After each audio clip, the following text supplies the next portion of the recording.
Hey, good afternoon, guys. Jeff Hansen here, aka the Silver Fox, and with TBYE, the best you ever. This is where, if you're new here, this is where we give you tips and strategies on becoming the best you have ever been. Okay, just looking at there was something posted, so I had to look. All right, so what are we sharing today? Really good topic today. It is the power of uncomfortability to literally power you to success. And a lot of times, you know what I do. I share tips and strategies, the things I've learned, things I've learned from my mentor, and things like that help me really start to change and transform my life. And one of the things he taught me, he said this to me. He says, and it was so funny. He says, "Jeff, do you notice that people that are unsuccessful strive to be comfortable, and people that are highly successful strive to stay uncomfortable?" And I thought about that, and I said, yo, that's really powerful. And then he told me, he says, "Jeff, don't you understand that when you're comfortable, you won't move?" And then I thought about a story I'd heard about an individual, if you're in the bed and it's late and you're in the bed and it's a cold night and you got that nice comforter on you and you're nice and warm and you're nice and comfortable, the last thing you want to do is move. The last thing you want to do is go to the bathroom. The last thing you want to do is get up and, we got remotes now, and I show you how old I am, But the last thing you want to do is have to get up and do something because you're comfortable, you're warm, and you're comfortable. But on the other hand, let's say you're in the bed and it's a cold night and you have that one sheet on you and you're cold. What does that also mean? That means you're uncomfortable. That will make you get up and go find that comforter. That will make you get up and go turn the heat on or something. It'll make you move. Uncomfortability there's something called inspirational dissatisfaction, meaning whenever you are dissatisfied with something, that's when you have the power to move. That's when you have the power to change it. Because and mind you, there's levels. Because there's also a story I remember about a guy, he's going cross country. He ran out of gas, so he went into this old kind of ragged gas station. And he went in there to get some gas. And as he was coming in, he heard this sound, oh. And he was like, man, I didn't know there was wolves out here, right? So then he tells the guy, yo, hook me up with the gas, blah, blah, blah. And so the gas station attendant, older man, and he was talking to him, and he heard the sound again. Oh, right? So the man says, sir, excuse me, what is that? What is that sound?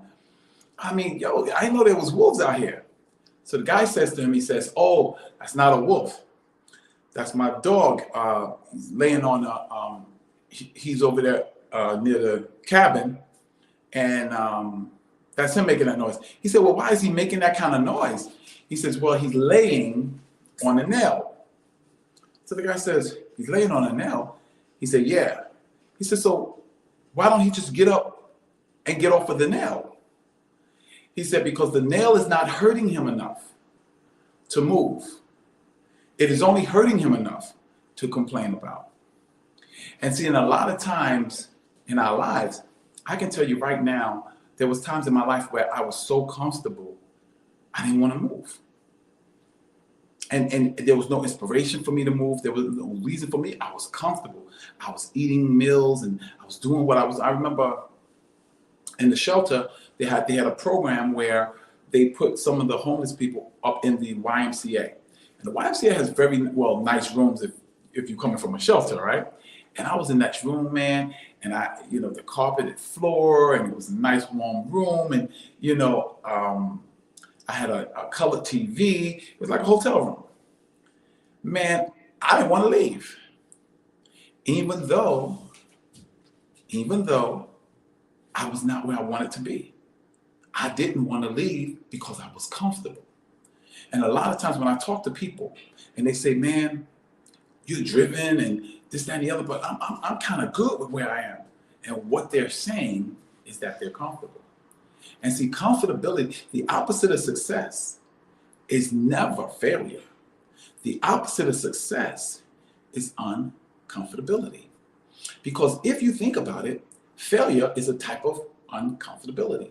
And when you fail a test, it makes you study harder. You don't learn much from a test you pass. You learn more when you fail that test. And then you say, okay, I got to get better. So now you go get a tutor or you study harder. Well, the same thing in success. Let's talk about even from a fitness standpoint. From a fitness standpoint, guess what? Until you look in the mirror and you can't stand how you look or how you feel, or the doctor tells you, give you some bad news, there's not enough uncomfortability in your life to make you move or to stay consistent with a commitment that you're making to yourself. And I'm going to tell you that the power of uncomfortability, what it does is it takes that comfortability and kicks it right out the door. It makes you get up and do something because I can't take this anymore. You be in that relationship, it gets to a point where I can't take this anymore. That woman that's being beaten or whatever. There's times where she dealt with it, but it got to a point where, I deserve better than this. So then what happens? She starts taking steps to changing her situation.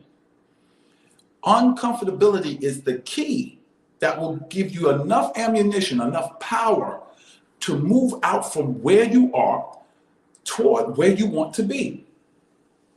One of the other episodes I was talking about vision boards. That's what vision boards do. You know why people don't like to dream? Because that dream is a reminder of where they could be, what they could be doing, the life they could be living, the woman or the man they could be dating or marrying. And that's why they'll take it down. I can tell you right now, everyone, my clients, when I train them, I tell them you got to put up a vision board, a health and fitness vision board. Put it on your phone. So every time someone calls you, I want you to be reminded of your goal. Put it on your phone. I want you to be reminded that you're committed to this. I want you to be reminded of what you could look like, where you could be walking, the beaches you're on, and you're not ashamed of how you look. And in the beginning, they'll do it. And then sometimes, they'll quit the program or whatever, and I'll see them months later. The first thing I ask them is, guess what? Show me your phone, especially if they've not stopped working out, stop training. And they look at me and they go, no, I moved the picture. I said, I know you did. Because if that picture was still there, it will cause too much irritation to your comfortability. See, you have to constantly irritate your comfortability if you want to keep moving. Goals, dreams, visions, those things get you uncomfortable with the status quo. You won't stay in that position long if you're constantly being reminded, man, what could I have? Man, how much muscle could I have? Could I have that six pack? Man, if I ate vegan, it would help me from a health standpoint. Man, I could have married that girl. You know what I'm saying? Because uncomfortability is the key to your success. And in uncomfortability, it has the power to inspire you because it creates a sense of dissatisfaction. There's a term I want you to remember. It's called inspirational dissatisfaction, meaning that there is a degree of inspiration that comes from dissatisfaction. When you are not happy with where you are, when you are not happy with who you are, when you're not happy with the money you're making or the car you're driving or the house you live in or the life you're living, that's when you'll move. And the key with it is not just to take it, I'm okay. Like when I was homeless, so as soon as I got a room, I got comfortable again. No. The key is to not only bring in dissatisfaction in your life, but then to feed that fire and make it till it gets so it's so irritable and aggravating that you gotta make a move. You no longer can stay the same. This relationship has to get better. It's either got to get better or I got to get rid of it. This job is going to have to give me a raise so I can make more money or give me better benefits or promote me or something, or I'm going to have to go find another job. And I'm going to tell you something. The more you put that vision, that dream, that goal in front of you, the more irritated you become, the more aggravated you become, to the point where you get sick and tired of being sick and tired. And that's when you'll make a change. No one's going to have to encourage you to go to the gym. When someone, I'm going to tell you something. One of the things, and I oftentimes don't tell people this story, but I'll tell you. I remember I was working in a hospital in Brooklyn, and a girl I really liked her. She said, we went out for lunch or whatever. I said, and she said, you're a nice looking guy, man. And you're nice too. But man, she said, your butt is flat. You got no butt. It looks like a wall with a line down the middle. I was like, oh no. And I was like, wow. Because first of all, I was young and dumb. I didn't know that women look at your butt or your legs. And real talk. So I said, now here's me. Now, first of all, what did that statement do in my life? It made me uncomfortable with what I looked like. It made me uncomfortable with my appearance. And then you know what it did? I went and studied. I said, so how can you get a butt? I studied, found out that your gluteus maximus is a muscle. When I found out that was a muscle, I was like, okay, what exercises the gluteus maximus? Squats. So I started squatting, boom, boom, boom, boom. And I mean deep squats, like no partials, all the way down, all the way up. I'm gonna tell you, till this day, I think the most impressive part of my body or my physique is my legs, because I focus on legs. And the days of my butt looking like a wall with a line is over. I got a little butt back there. But the thing is that it brought dissatisfaction into my life, and it inspired me to do something, to become better, to do better, to go where I'd never been before. It inspired me. It actually got me into weight training. Because the type of training I was doing was martial arts or running. That don't build no butt. But when you squat in heavy weight, that builds you a butt. You're going to get you a butt now. Butt and legs. See, uncomfortability will power you to make a change. But you got to keep it in front of you. You can't just think about it one time and then go away. Remember, it's what you meditate on. Remember, what you dwell upon is your request to the universe, or your request to God, your prayer to God. Your prayer is what you set your mind on. You have a mindset on that thing. So I started concentrating and focusing on the things I wanted and putting those things up around me to increase the irritability, the aggravation of where I presently was. I got tired of being 180 pounds. I got tired of being 190 pounds because my vision board had 225, 230 pounds. So I got tired of it. And the more tired I got of it, the more I drove, the more I was inspired to do something different. I got tired of eating the same old things and not gaining weight, working out, but not gaining weight. I got tired of it. So it made me change. Uncomfortability is the key to your next level. Uncomfortability is the key to your wealthy place. Uncomfortability is the key to your relationship becoming better, because you'll do one or two things. You either lead a relationship, or you sit down with your mate, your spouse, whoever it is, and say, listen, let's work on this, because we both love each other and we want our relationship to work. So let's do something different. Let's do something other than, just let this thing fall apart. And that's when change comes. You'll never change if you're the fastest in your group. You'll never change if you're the smartest in your group.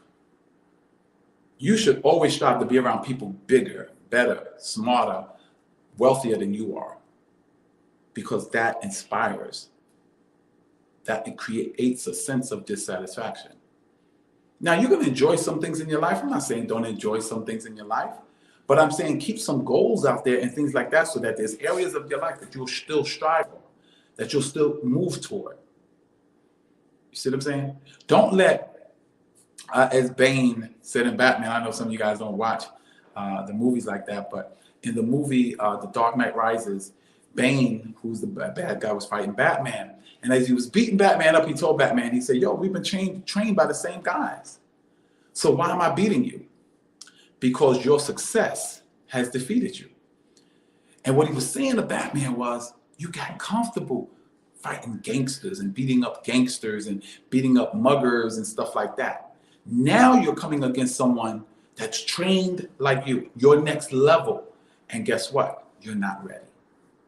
See, it's better to be prepared for an opportunity that isn't there than to have the opportunity and not be prepared.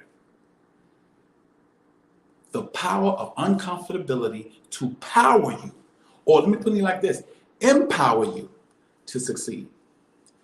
You know what the word blessed actually means? It means empowered to prosper. Well, I'm telling you, a state of uncomfortability will move you towards your goal. A state of uncomfortability will get you to your next level. You won't even have to worry about running out of gas or using willpower. No. Because every time, just like that dog, you don't want to be that dog constantly complaining about your situation, constantly complaining about your health and fitness, constantly complaining about your weight, constantly complaining about your relationship or the money you make or the job you have or the place you live. No. Why keep complaining? Why not get up off the nail and go lay somewhere else? Why not find something that's going to satisfy you a little bit? And then set a goal to go even beyond that.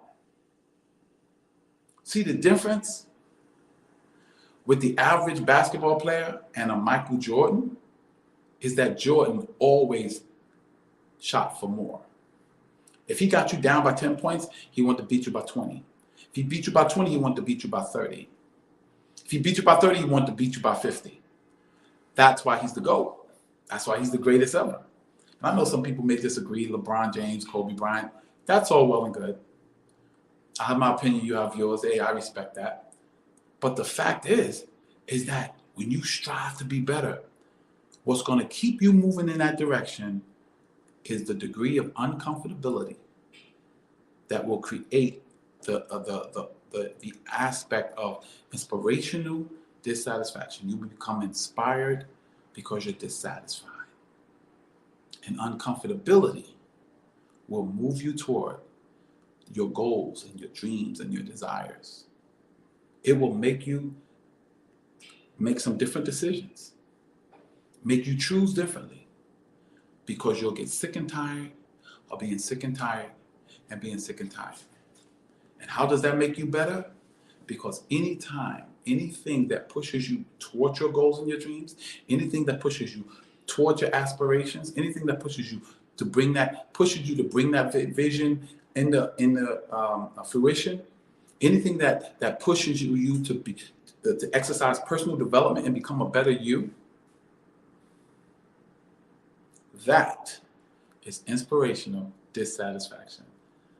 So that is the source and the key to the power of uncomfortability. Use your power to create uncomfortability in your life, whether it's through vision boards, whether it's through walking in wealthy neighborhoods, whether it's through going test driving cars that you can't afford right now.